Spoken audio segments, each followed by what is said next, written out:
नमस्कार, स्वागत है आपका अपने YouTube चैनल टीचिंग ड्रिल्स में। टीचिंग ड्रिल्स एक ऐसा प्लेटफॉर्म है जहां सीखना सिखाना होता है बहुत ही आसान और मज़ेदार। पिछले वीडियो में हमने बात की थी हिंदी वर्णमाला की 52 ध्वनियों के बारे में और मुझे उम्मीद है कि आपको वो वीडियो बहुत ही उपयोगी लगा होगा। तो आज के वीडियो में हम बात करते हैं स्वरों के बारे में। एक बार हम उसको रिकैप कर लेते हैं। स्वरों की संख्या 3 होती है। सबसे पहले हैं ह्रस्व स्वर, लेकिन मैंने देखा कमेंट में कई सारे विद्यार्थियों का था कि कॉम्पिटिटिव एग्ज़ाम के लिए भी हमें इस वीडियो से सहायता मिल रही है। तो एक बार हम कॉम्पिटिटिव एग्ज़ाम के परिदृश्य में भी हम कुछ शब्दों को यहाँ पर लिख करके चलेंगे। तो अभी तक आपने देखा कि ह्रस्व स्वर, दीर्घ स्वर और प्लित स्वर थे, लेकिन अगर कॉम्पिटिटिव एग्जाम में आप देखा जाए तो ह्रस्व स्वर को वो लघु स्वर के रूप में या मूल स्वर के रूप में पूछते हैं। तो इसीलिए हमने मूल और लघु स्वर दोनों लिखा है। तो जो लघु स्वर हैं या ह्रस्व स्वर है उसकी संख्या 4 है और इनके उच्चारण में कम समय लगता है। आ, ई, उ और री, ये संख्या में 4 हैं। ये प्योर फॉर्म है, ये मूल रूप है स्वरों का। अब इसके बाद हम बात करते हैं दीर्घ स्वरों की। दीर्घ स्वर मूल स्वर से मिलकर के बने हैं। इन्हें हम संयुक्त स्वर भी कहते हैं या संधि स्वर भी कहते हैं। क्यों? क्योंकि इनसे संधियों के शब्द बनते हैं, वो हम आगे पढ़ेंगे। दीर्घ स्वर संख्या में 7 होते हैं और इनके उच्चारण में ह्रस्व स्वर से दुगना समय लगता है। तो ये स्वर इस प्रकार हैं: आ, ई, उ, ए, ओ, औ। अब इसके बाद हम बात करते हैं तीसरे स्वर की। हम बात करते हैं प्लुत स्वर। इसको प्रतियोगी परीक्षाओं में लुप्त स्वर के नाम से जाना जाता है कि हिंदी वर्णमाला के लुप्त स्वर का नाम बताइए। तो कई बार क्या होता है कि जब किसी भी वर्ण का उच्चारण शुद्ध नहीं मिलता है, यानी एक पीढ़ी से दूसरी पीढ़ी को जब उस वर्ण का उच्चारण शुद्ध रूप से नहीं दिया जाता तो धीरे धीरे क्या करते हैं कि वह स्वर लुप्त हो जाता है, जैसा कि प्लुत स्वर के साथ हुआ। प्लुत स्वर के उच्चारण में दीर्घ स्वर से तिगना समय लगता है। ओम की ध्वनि हो या जब हम किसी को दूर से बुलाते हैं, आवाज़ देते हैं, तो हम इस स्वर का प्रयोग करते हैं। जैसे मैंने आपको पिछले वीडियो में बताया था, राम, ओम। तो 3 अंक अंग्रेजी का शब्द अंक लिख करके या गणित के 3 का अंक लिख करके बीच में इसकी पहचान होती है। तो ये अब आपको ये वाला स्वर है देखने को नहीं मिलता है, लुप्त हो चुका है ये।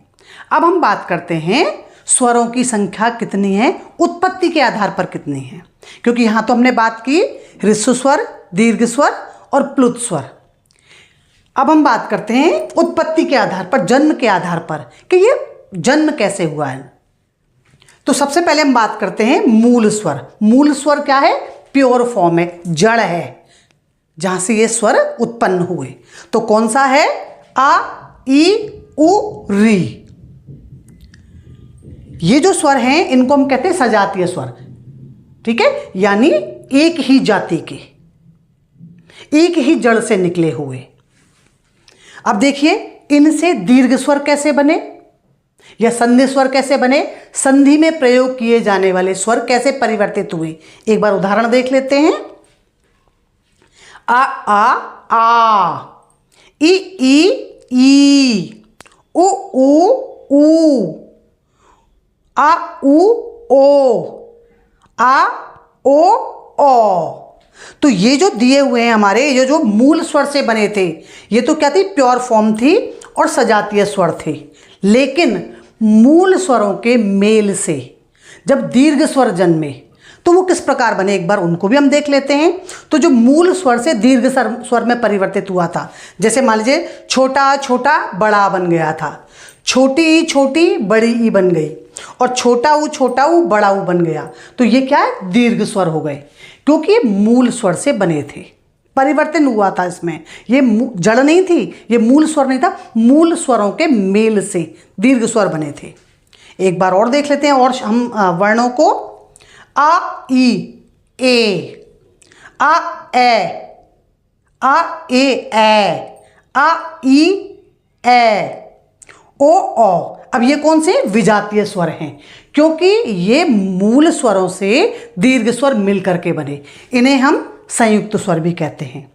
तो पहला था हमारा मूल स्वर यानी कि लघु स्वर या ह्रस्व स्वर, और दूसरा था हमारा, क्योंकि दीर्घ स्वर के भी दो भेद हैं, दीर्घ स्वर और संधि स्वर, यानी जो संधि में प्रयोग किए जाते हैं।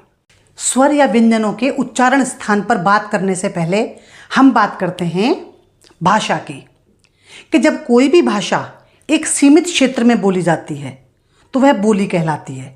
उसका क्षेत्र सीमित होता है, उसको बोलने वाले सीमित होते हैं, लेकिन जैसे जैसे वो भाषा बड़े क्षेत्र में जाती है, उसको अधिक संख्या में लोग बोलते हैं, तो वह क्षेत्रीय भाषा बन जाती है। और जब उस क्षेत्रीय भाषा में साहित्य लिखा जाता है, उसके बोलने वालों की संख्या बढ़ जाती है, क्षेत्रफल बढ़ जाता है, तो विद्वानों को लगता है कि अब इस भाषा के लिए कुछ नियम निर्धारित होने चाहिए, इसका व्याकरण बनना चाहिए। जब उस भाषा के व्याकरण बनती है, उसके नियम बनते हैं, तो वो मानक भाषा कहलाती है। तो सरल शब्दों में समझते हैं कि जब हम बाजार कोई चीज़ लेने जाते हैं तो हम ये देखते हैं कि वह वस्तु कौन कौन से स्थान पर मिल रही है, किस तरह से उसका उपयोग हो सकता है। या उदाहरण हम समझते हैं कि यदि कोई घर बनाना चाहता है तो पहले वो क्या करता है, पास पड़ोस के घरों में जाकर के एक बार वो देखता है कि कौन सी जगह कौन से स्थान पर है, वो एक अनुभव लेता है और उस अनुभव के आधार पर वो अपना घर तैयार करवाता है। तो जब हमारे विद्वानों ने भाषा का व्याकरण तैयार किया तो उन्होंने सोचा कि जो हमारे सबसे नज़दीक है, जिसकी संस्कृति हमारे नज़दीक है, वो संस्कृत भाषा है, क्योंकि संस्कृत भाषा के अधिकांश शब्द हमारे हिंदी में हैं।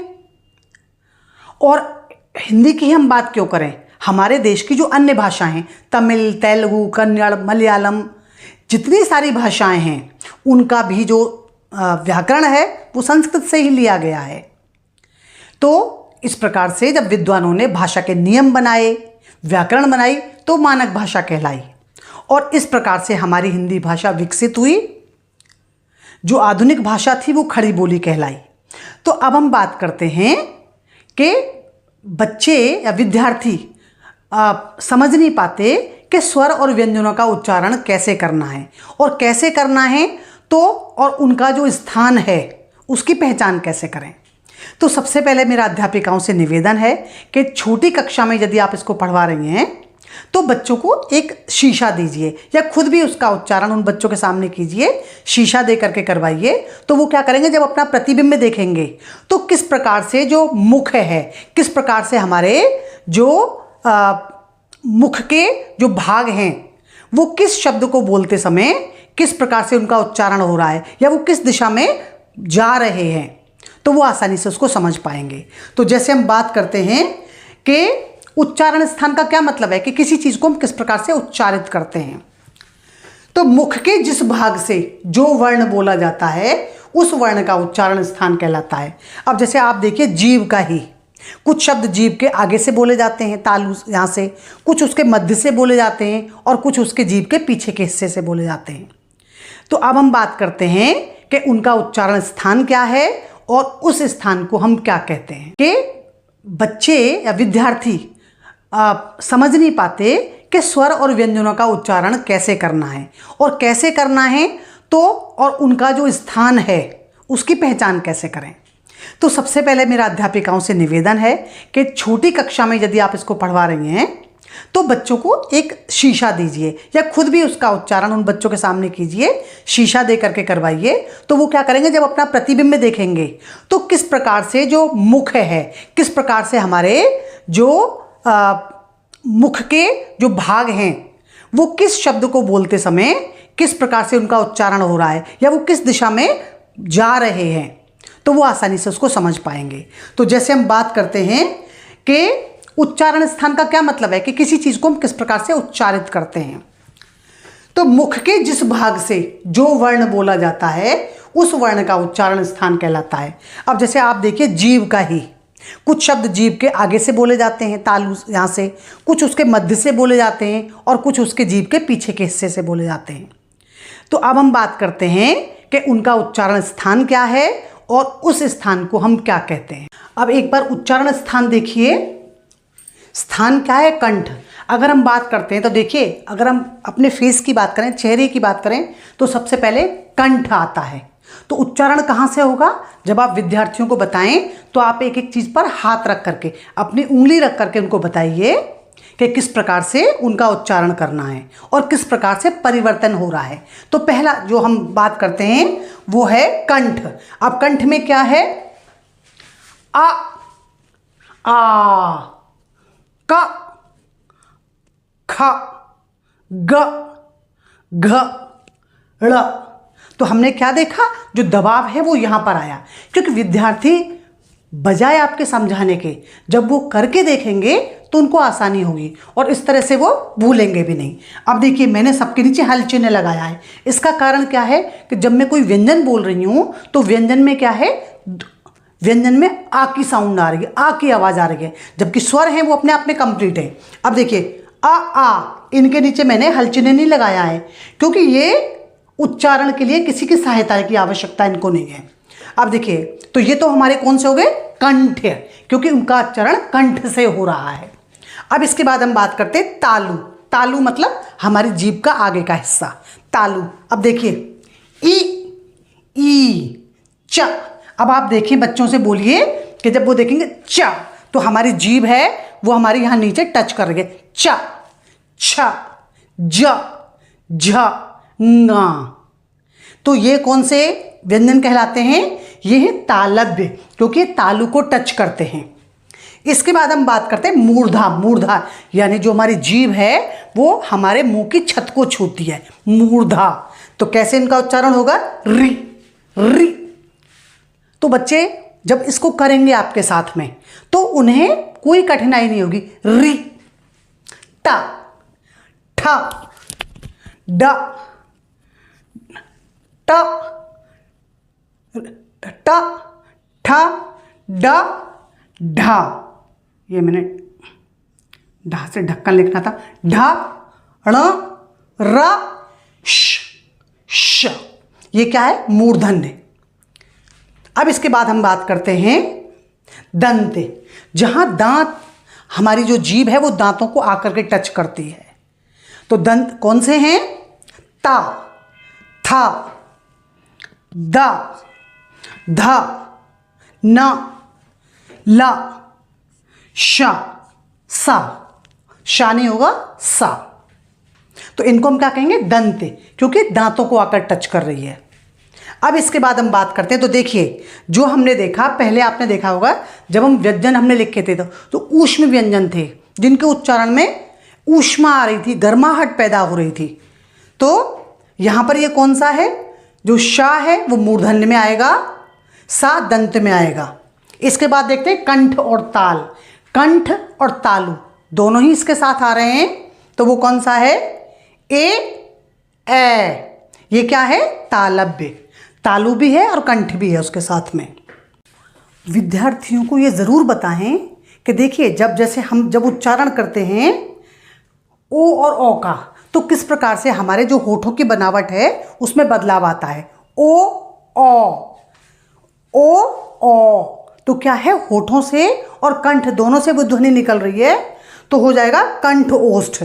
जब वो आपको देखेंगे, या जैसे मैंने आपसे बात की कि शीशे में जब वो देखेंगे, अपनी चेहरे को देखेंगे और भावों को देखेंगे कि किस प्रकार से उच्चारण करते समय वो मुख के जो अंग हैं वो बदल रहे हैं या वो कहाँ किस स्थान पर जा रहे हैं, तो वो आसानी से समझ जाएंगे। इसके बाद अब बात करते हैं, अगला है दंतोष्ठ। दंत ओष्ठ, दांतों का क्या है? दांत और होठ दोनों में किस प्रकार से बदलाव आ रहा है? वाह। तो हम इसको क्या बोलेंगे? दंतोष्ठ। इसके बाद हम बात करते हैं नासिका। अब नासिका से कौन कौन से उच्चारण होते हैं? जब मैंने आपको व्यंजन करवाए थे और मैंने मानक वर्तनी की बात की थी, तो बच्चों को बोलिए जब इन व्यंजनों का आप उच्चारण करवाएंगे तो उनको कहिए वो नाक बंद करें, और नाक बंद करने के बाद वो उस परिवर्तन को महसूस कर पाएंगे। तो देखिए, पहला उच्चारण है ड़ा, ड़ा। इसके बाद है ज्ञा, न, म। तो यानी जब इन ध्वनियों का उच्चारण हो रहा है, जब इन व्यंजनों का उच्चारण हो रहा है, तो जो दबाव है वो किसके ऊपर पड़ रहा है? नाक के ऊपर है, क्योंकि नासिका की सहायता से ये व्यंजन बोले जा रहे हैं। हम इनको कहते हैं नासिक के व्यंजन।